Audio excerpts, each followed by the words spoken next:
Perkenalkan, nama saya Putri Lola Simanjuntak dari kelas 12 IPA S3 akan mempresentasikan hasil diskusi kami, yaitu judul besar kami adalah Kerjasama Negara-Negara Kawasan Utara Selatan.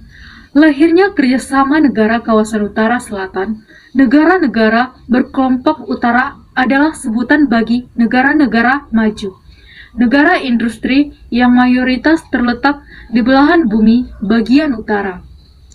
Negara-negara kelompok selatan adalah sebutan negara-negara berkembang atau dunia ketiga yang mayoritas terletak di belahan dunia bagian selatan dengan mata pencarian utama di bidang pertanian dan dalam tingkat kemakmurannya yang masih rendah.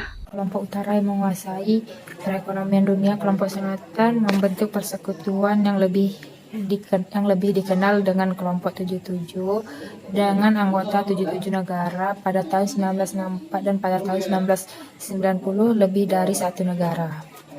Dengan gigih berjuang mendesak kelompok utara agar tata perekonomian lama yang hanya menguntungkan kelompok utara dirombak sehingga terjadi pemeratan dan keadilan dan kemakmuran. Perjuangan kelompok selatan perjuangan perkelompokan selatan melawan kemiskinan mendapat dukungan dan organisasi Tujuan Forum Utara Selatan adalah sebagai berikut. A. Mengharmoniskan hubungan antara negara-negara industri dengan negara-negara yang sedang berkembang. B. Mengikut sertakan partisipasi negara-negara berkembang dalam tatatan dalam hubungan ekonomi internasional. C. Untuk membagi keuntungan secara adil dari hasil perdagangan internasional. Melihat dari tujuannya, maka kerjasama Utara Selatan dapat diartikan sebagai forum komunikasi timbal balik yang menguntungkan. Peran Indonesia dalam kerjasama negara-negara kawasan utara dan selatan. Pemerintah Republik Indonesia memiliki peran signifikan bagi terwujudnya dialog utara dan selatan yang bertujuan untuk meningkatkan daya tawar negara-negara selatan dalam bidang ekonomi. Indonesia meminta kepada Sekjen PBB agar menyampaikan kepada Majelis Umum PBB rekomendasi tentang bagaimana dialog utara dan selatan yang sedang diupayakan dapat didorong sesuai dengan usul Sekjen PBB mengenai agenda untuk pembangunan.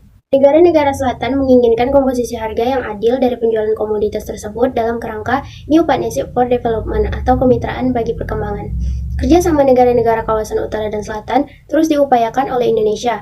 Hal ini dibuktikan dengan keikutsertaan Indonesia menjadi anggota G20, sebuah forum intergovernmental yang dibentuk sejak tahun 1999. Indonesia turut mengambil peran dalam organisasi APEC. Melalui ketentuan Indonesia pada APEC 2013, peran posisi Indonesia dalam kancah internasional semakin strategis. Posisi Indonesia sebagai salah satu di antara 9 negara APEC yang masuk G20 sangatlah strategis dan menjaga stabilitas kawasan sekaligus sebagai motor penggerak ekonomi kawasan. Latar belakang Palestina. Masalah Palestina merupakan persoalan merebutan daerah Palestina antara bangsa Yahudi dan bangsa Arab. Konflik dua bangsa merebutkan wilayah Palestina semakin merancing dengan kehadiran pihak ketiga, yakni Inggris. Terjadinya Perang Yahudi untuk pertama kalinya pada tahun 1929. Pemimpin Muhammad Ali Hussein mengorbankan perang melawan Yahudi. Di samping itu, Inggris mengirimkan panitia penyelidikan ke Palestina dan mengeluarkan hasil yakni The Boswell White Paper 20 Oktober 1930. White Paper merupakan kemenangan bangsa Arab dan kerugian bagi bangsa Yahudi. Halo, perkenalkan, nama saya Bang Istu Pratama dari kelompok B, ingin melanjutkan presentasi dari teman saya. Sesudah Perang Dunia Kedua, Yahudi keluar sebagai bangsa terkuat. Karena selama bekerja sama dengan Inggris, Yahudi mendapatkan pernyataan modern. Seiring berjalannya waktu, Yahudi yang tinggal di wilayah Palestina semakin bertambah, sehingga terjadinya perang. PBB membantu untuk menyelesaikan masalah tersebut, dan PBB memutuskan untuk membagi wilayah Palestina menjadi daerah Arab dan Yahudi pada 29 November 1947. Disitulah lahirnya negara Israel. 1973, Mesir dan Suriah bersatu menyerang Israel. Namun Israel menang dan menguasai daerah hingga mendekati terusan Suez. Sejak saat itu, wilayah Palestina dikuasai Israel. Israel sendiri demi kepentingan Zionismenya membentuk perumahan-perumahan untuk bangsa Yahudi di daerah Palestina. Bangsa Palestina dijadikan masyarakat kelas 2 akibat dari tekanan penduduk Israel. Muncullah gerakan yang dinamakan Intifada pada tahun 1987 yang berarti pemberontak.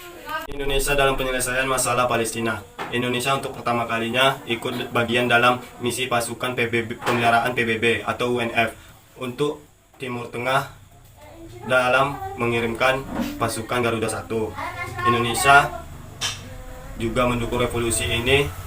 Majelis Umum Perserikatan Bangsa-Bangsa No. 194 tentang isu Palestina. Revolusi ini dikeluarkan pada tanggal 11 Desember 1948. Indonesia bukan anggota tetap Dewan Ketentuan Keamanan PBB sehingga akan kesulitan dalam memperjuangkan negara Palestina di organisasi bangsa-bangsa itu. Pendekatan yang alternatif dengan negara-negara lain untuk bisa mendapatkan pasukan Israel sampai Palestina.